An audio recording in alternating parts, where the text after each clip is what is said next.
ইরাকের নাজাফের এক ব্যস্ত ওয়ার্কশপে পুরনো গাড়ির engine, gear, tyre, gas cylinder আর মরিচা ধরা ধাতব টুকরো পাচ্ছে নতুন রূপ। বাতিল যন্ত্রাংশ থেকে গিটার, মাছ, কুকুর, হরিণ সবই রঙিন ভাস্কর্যে পরিণত করছেন সাধারণ মেকানিক হুসাইন দাউদ।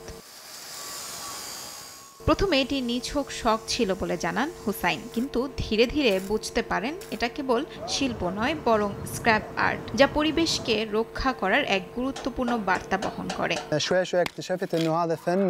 শুরুতে এটা আমার শখ ছিল, পরে বুঝি এটা আসলে এক ধরনের শিল্প, যা পরিবেশকে রক্ষা করতে ধাতব বর্জ্য ও ব্যবহৃত টায়ারকে নতুন আকারে ফিরিয়ে আনে। এখন অনেকেই আমার কাজ পছন্দ করে, ফলে এটা আমার ব্যবসাও পরিণত হয়েছে। হুসাইনের ওয়ার্কশপে প্রতিটি ভাস্কর্যের অংশ বাছাই করা হয় যত্ন সহকারে। ইঞ্জিনের অংশ, গিয়ার কিংবা স্ক্র্যাপ মেটাল সবই যেন পায় নতুন জীবন।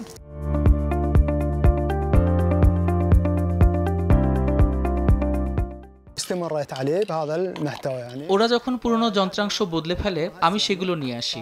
ইঞ্জিনের ভেতরের কিছু অংশ খুব সুন্দর হয়, যেগুলো আমার ভাস্কর্যে বিশেষ সৌন্দর্য যোগ করে।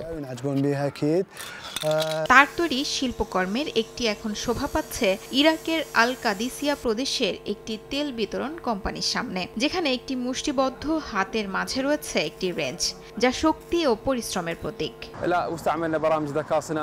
আমরা অনেক ডিজাইন ভেবে শেষ পর্যন্ত মুষ্টি আর রেঞ্জ বেছে নেই।